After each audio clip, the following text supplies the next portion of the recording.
Coba yang anak-anak yang suka ngamen, jangankan mau ngamen, orang mobil lewat aja nggak ada, susah. Ada ibu-ibu jual makanan sampai basi, dari pagi sampai malam tidak laku makanannya. Hari pertama begitu, hari kedua begitu, hari ketiga begitu. Jualannya susah. Coba melipir di pinggir jalan, tiba-tiba di pinggir jalan juga diambil, diangkut semuanya. Di kampung-kampung orang susah. Mau naik kereta aja tidak bisa. Yang seharusnya mengambil kebijakan adalah dokter, ahli-ahli kesehatan. Itu mengambil kebijakan tentang kesehatan. Tapi hari ini ekonom yang menceritakan tentang kesehatan. Hari ini banyak orang miskin. Hari ini banyak orang yang keluar dari rumahnya yang tidak bisa bayar kontrakan. Hari ini banyak anak-anak yang putus sekolah yang tidak bisa membayar sekolah. Hari ini banyak orang menjual kendaraannya, yang kendaraan itu adalah satu-satunya yang bisa dia pakai. Tapi karena untuk bertahan hidup, untuk survive, untuk bisa makan, dia korbankan semuanya. Hari ini banyak orang yang keluar dari tokonya, yang tidak bisa lagi membayar sewa-sewa toko. Hari ini banyak orang yang berhutang. Hari ini banyak orang yang kejar-kejar hutang. Karena masa pandemi ini tidak bisa membayar dan tidak bisa menyicil hutangnya. Tanggung jawab siapa ini?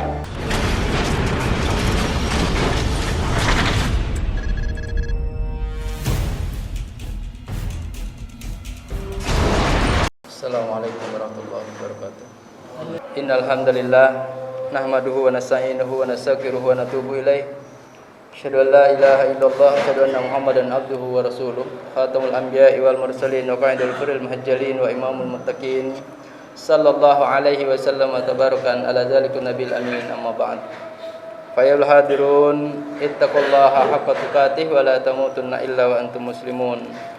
Qala Allah ta'ala fil Qur'anil Karim, a'udzu billahi minasyaitonir rajim. Al-izzatu lillah wa lirasulih wa lil mu'minin walakinnal munafiquna la ya'lamun. Shadaqallahul azim.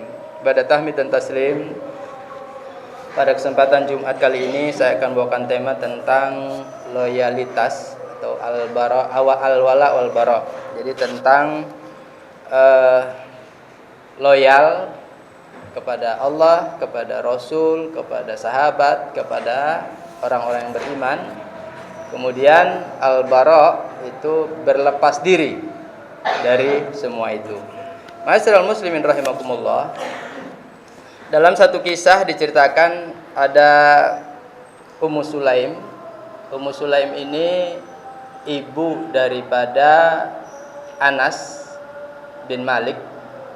Jadi Ummu Sulaim ini penduduk Madinah, disebut dengan sahabat Ansor pada waktu itu.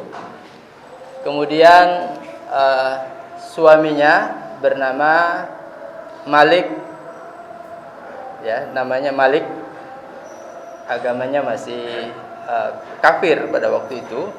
Kemudian Malik bin Nadar ini ya ditokohkan juga di Madinah.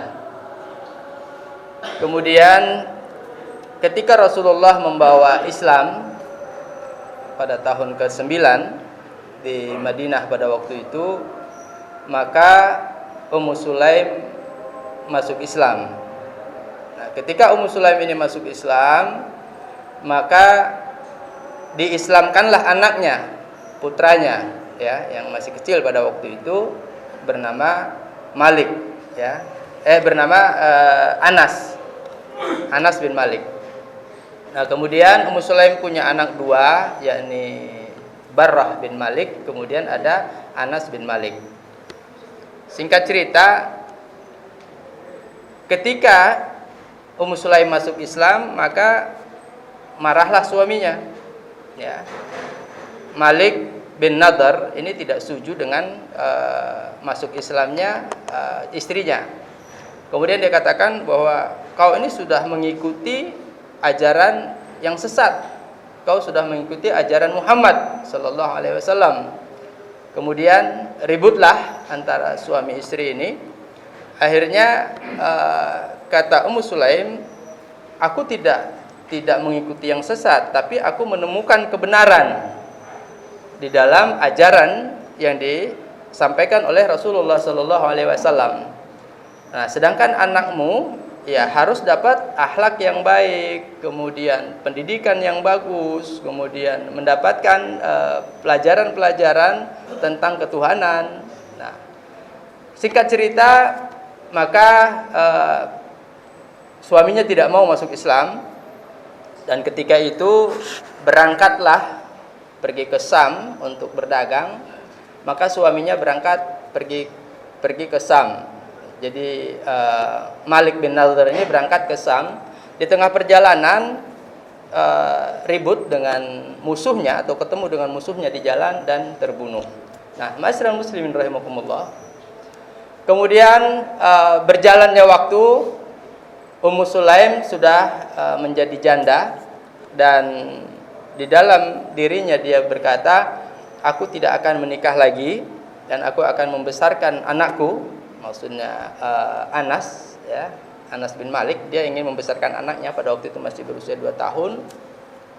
Nah, tibalah waktu perang Uhud. Tiba waktu terjadi perang. Maka seluruh kaum Ansor, jadi seluruh penduduk Madinah yang sudah muslim pada waktu itu, ibu-ibunya, emak-emaknya lah ya, kemudian mengumpulkan emas, perak, harta-harta yang berharga, dikumpulkan untuk apa? Untuk perbekalan peperangan di saat itu. Nah, sedangkan Ummu Sulaim nggak punya apa-apa. Setelah suaminya meninggal, kemudian jadi miskin, ya, tidak punya harta, tidak punya apapun yang bisa disumbangkan. Kemudian berdoalah Ummu Sulaim dan meminta agar bisa bersama-sama juga dengan kaum muslimah yang lainnya untuk menyumbangkan harta dan barang-barang berharga yang ia miliki untuk perjuangan daripada Rasulullah Sallallahu Alaihi Wasallam. Maka ketika itu Ummu Sulaim membawa anaknya yang berusia 10 tahun menghadap kepada Rasulullah. Kemudian dia mengatakan, wahai Rasulullah, ini adalah harta satu-satunya yang aku miliki. Ini putraku, kemudian belahan jiwaku, bahwa darah dagingku, ini satu-satunya harta yang berharga yang aku miliki. Maka aku serahkan anakku. Anas bin Malik diserahkan kepada Rasulullah, maka aku serahkan anakku. Silahkan Rasulullah mau pakai jadikan budak, mau dijadikan pembantu, mau dijadikan apa saja anak ini, silakan. Yang penting aku bisa berkorban, aku bisa menyumbangkan satu-satunya apa yang sangat berharga bagi diriku. Ma'asyiral muslimin rahimakumullah. Maka Anas bin Malik tinggallah bersama Rasulullah. Kemudian kita tahu Anas bin Malik adalah sahabat kecil, ya, dan kemudian menjadi ahli hadis dan menjadi bagian daripada ahli-ahli ilmu yang sampai hari ini kita masih baca hadis-hadis yang diriwayatkan Anas bin Malik. Ma'asyiral muslimin rahimakumullah. Ini ketika Ummu Sulaim masih menjanda. Tiba-tiba ada anak muda dari Yasrib bernama Tolhah atau Abu Tolhah. Dia samalah mungkin pedagang juga gitu ya, dari Yasrib. Melamarlah Ummu Sulaim dengan membawa harta, membawa materi. Kemudian dikatakan, wahai Ummu Sulaim, aku ingin melamarmu, aku ingin mempersuntingmu, ini harta yang aku punya, ini aku serahkan. Maka ditolak lamaran atau ungkapan hati perasaan daripada Tolhah. 3 kali Tolhah melamar Ummu Sulaim, kemudian Ummu Sulaim tetap menolaknya. Nah, dan di akhir daripada masa menjandanya dari Ummu Sulaim, dia berkata sama Tolhah, wahai Tolhah, hari ini aku berkata dan cukup ini sekali saja aku sampaikan, maka selepas itu sudah, jangan lagi datang kepadaku. Kalau kau memang mau bersedia menjadi suamiku, maka kau bersahadat dulu. Jadi Tolhah ini Bani Yasrib, disebut juga kaum Ansor pada waktu itu, maka bersahadatlah Tolha di hadapan Rasulullah sallallahu alaihi wasallam. Nah, ketika bersahadat tidak ada yang diminta oleh Ummu Sulaim. Tidak satu pun diminta dari harta, materi, apa. Mas kawinnya cuma sahadat. Jadi berislamnya Tolha itulah menjadi mas kawinnya bagi Tolha dan Ummu Sulaim. Masyiral muslimin rahimakumullah. Singkat cerita, maka Ummu Sulaim mengandung dan punya anak namanya Umair. Ya, namanya Umair. Jadi anaknya itu ada Barrah bin Malik, kemudian Anas bin Malik, kemudian bersama Tolha punya anak namanya Umair. Nah, si Umair masih bayi, ya lagi lucu-lucunya, tiba-tiba ada panggilan jihad untuk berangkat pergi perang Badar. Sedangkan Tolha baru mulai belajarnya Islam, baru mulai giroh-girohnya Islam. Nah, pada zaman sahabat nggak ada Quran yang seperti kita baca sekarang, bukan mushaf. Jadi kalau tilawahnya sahabat pada waktu itu, ya tilawah dengan hafalan. Bahwa sahabat-sahabat itu hafal Quran. Jadi kalau dulu bilang, wah Quran kan dulu membaca. Kalau membaca Quran pada waktu itu adalah bacaan dengan hafalan. Karena memang Quran itu belum dituliskan. Karena mushaf yang ada hari ini adalah ketika zaman Utsman bin Affan. Nah, ketika itu Umair dalam keadaan sakit, kemudian ada panggilan jihad, dan Ummu Sulaim mengatakan, wahai Tolha, penuhilah panggilan daripada jihad itu. Penuhilah panggilan Rasulullah sallallahu alaihi wasallam. Padahal anaknya dalam kondisi sakit. Kalau kita bandingkan dengan hari ini, istri-istri kita ketika anak yang sakit, maka pasti istri akan mengatakan, "Bang, udah, atau sayang atau kakak, anak kita dalam keadaan sakit. Urus dulu anak ini sampai sembuh, bawa ke dokter lah, apa segala macam." Tapi dalam kondisi sakit seperti itu, maka Abu Tolha tetap berangkat. Tetap berangkat untuk ikut perang Badar. Maka disebut veteran Badar, Tolha ini. Nah, saat berangkat berperang, anaknya dalam keadaan sakit. Dalam peperangan, Abu Tolha sudah mengatakan, karena dia baru dalam giroh-giroh belajarnya semangat Islam, Abu Tolha mengatakan, jangan sampai ada yang bisa menyentuh Rasulullah sallallahu alaihi wasallam. Tidak boleh ada pedang yang mendekati, tidak boleh ada tombak yang mendekati Rasulullah. Maka aku akan melindungi Rasulullah.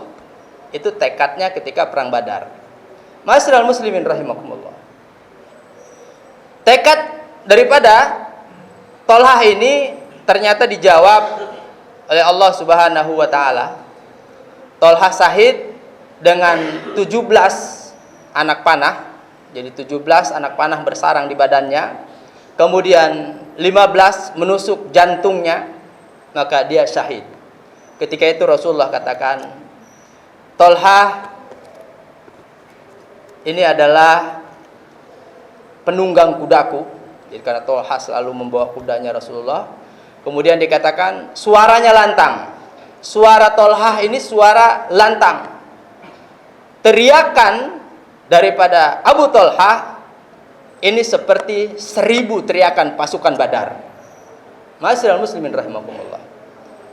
Jadi kata takbirnya daripada Tolha, maka kekuatan takbir ada ruhnya, ada powernya, ada kekuatan, ada hikmah. Maka musuh itu lari. Satu Tolha seperti 1000 pasukan Uhud pada waktu itu. Masyiral muslimin rahimakumullah. Ini cerita tentang wala. Ini cerita tentang loyalitas. Bagaimana seorang istri mendidik suaminya, mengajarkan suaminya bagaimana bisa loyal kepada Rasulullah sallallahu alaihi wasallam. Kemudian semua dikorbankan. Jangankan harta, jangankan waktu, jangankan tenaga, jangankan pikiran, nyawanya dikorbankan.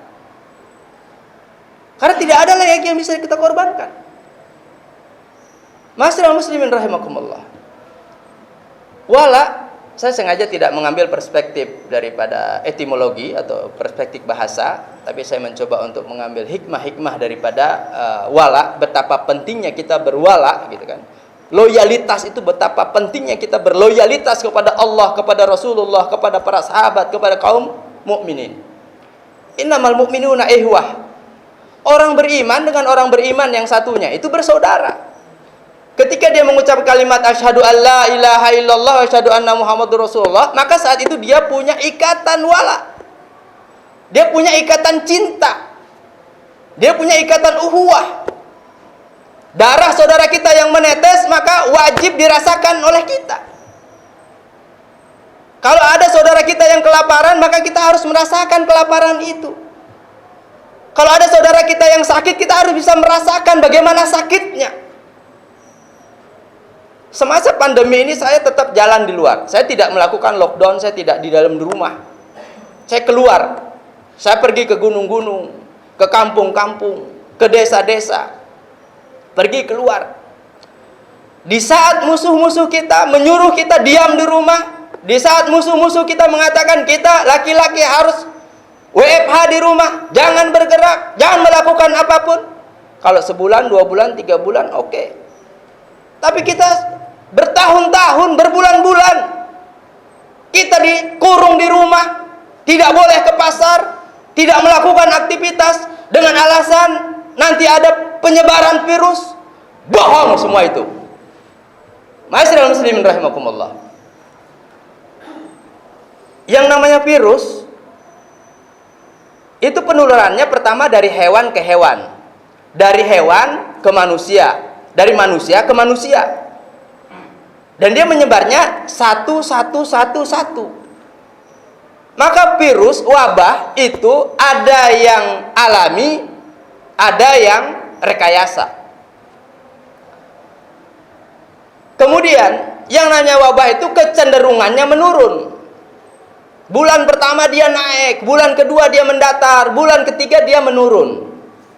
Seperti itu yang disebut dengan wabah. Tapi kalau hari ini wabah naik terus dan tidak turun-turun, maka ini disebut dengan pandemi, plan. Ada rekayasa. Kita lihat kejadian di Wuhan itu adalah senjata biologis. Karena apa? Dia meledak. Ketika dia meledak, satu jamaah kena. Seharusnya kan dari satu pindah ke dua, pindah ke tiga, pindah ke empat, berpindah dia. Tapi kalau dia langsung dar semua, nah itu patut diduga bahwa itu bagian daripada rekayasa. Nah, ma'asyiral muslimin rahimakumullah. Apa yang harus kita lakukan? Yang harus kita lakukan adalah meningkatkan wala kita kepada Allah Subhanahu wa taala, meningkatkan imunitas kita dengan bahagia. Alhamdulillah sekarang sudah buka, pasar-pasar dibuka, masjid-masjid dibuka, tempat-tempat ibadah dibuka, semuanya dibuka. Tapi yang jadi permasalahan, kenapa umat Islam selalu dijadikan korban?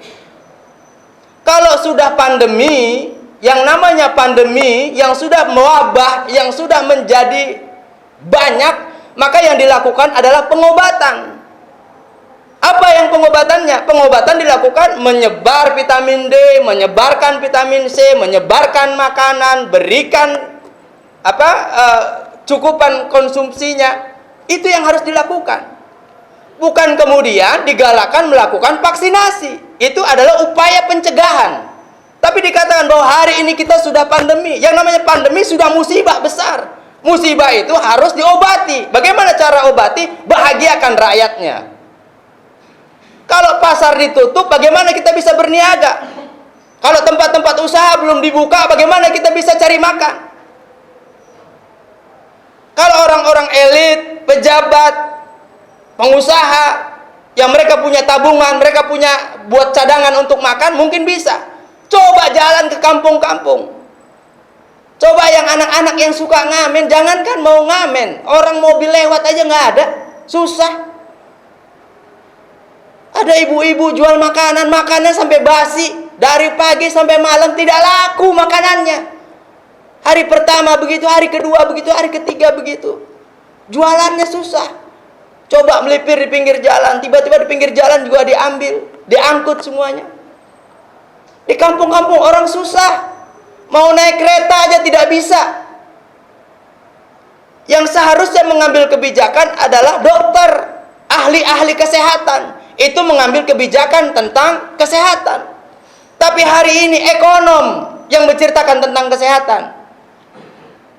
Buka pasar-pasar, mereka berdagang. Terus nanti kalau pedagangnya kena bagaimana? Ya dokter yang mengobati, obatnya kasih. Kan satu pasar tidak satu pasar juga yang kena. Masyaallah muslimin rahimakumullah. Ini harus kita suarakan. Kenapa?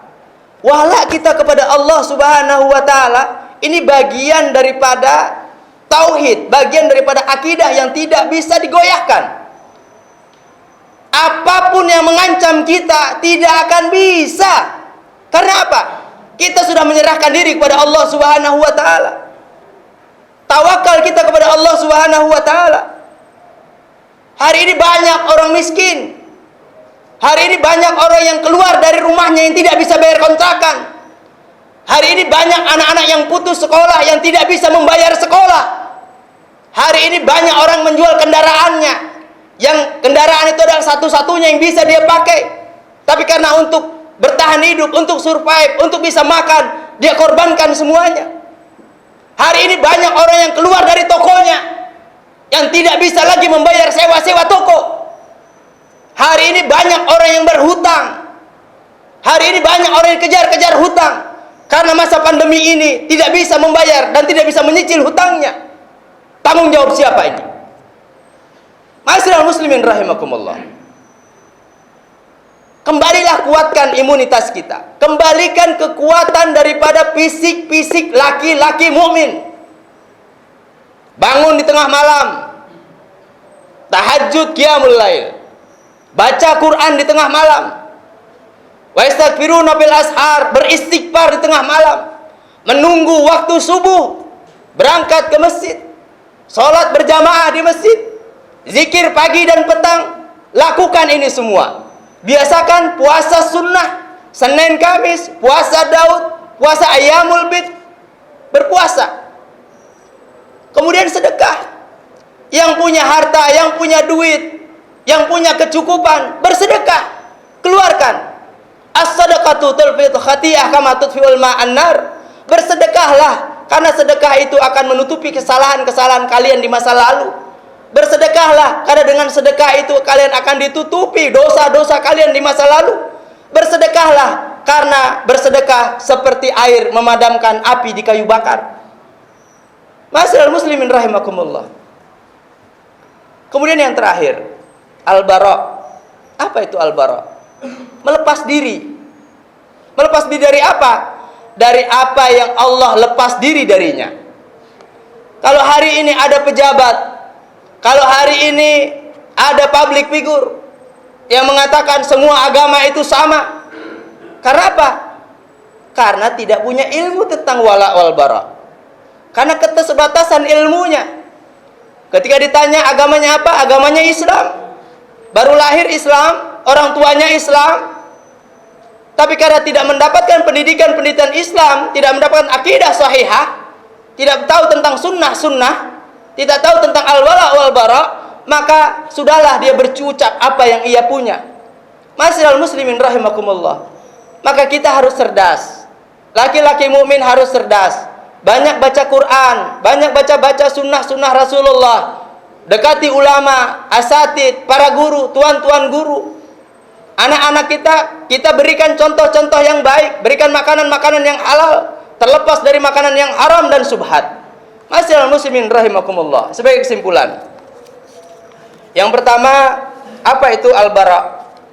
Al-bara itu adalah al-kufru. Kita harus mengingkarinya.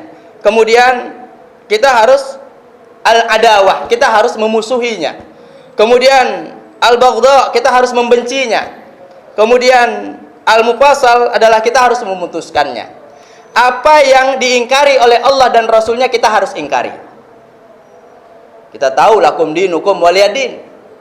Kita tahu bagi agama kami adalah kami, agama kalian adalah agama kalian. Jadi jangan dicampur aduk. Karena mau dianggap kita toleran, dianggap kita paling bineka, dianggap kita paling NKRI, kemudian kita menyamakan yang berbeda, salah dan bodoh. Kalau bahasa kita mungkin orang Betawi disebut dengan goblok, tolol, yaitu bahasa kampus mungkin bisa disebut dengan keterbelakangan intelektual. Nah, kalau disebut dengan ini ada disebut dengan al-jahil, jahil murakkab. Padahal sudah kita beda kok. Lakum dinukum waliyadin. Bagi kalian agama kalian, bagi kami agama kami. Kalau semua agama sama, ngapain kita berislam? Ngapain kita Jumatan? Ngapain kita belajar Quran? Ngapain anak-anak kita dimasukkan ke pesantren? Masyaallah muslimin rahimakumullah. Kemudian al-wala sendiri adalah at-ta'ah. Kita senantiasa taat kepada Allah Subhanahu wa taala. Kemudian mahabbah, cinta yang tinggi. Walladzina amanu asyaddu hubban lillah. Orang-orang yang beriman, kecintaan yang sesungguhnya adalah kecintaan kepada Allah Subhanahu wa taala. Kita saling berteman, kita berbisnis, kita kongsi.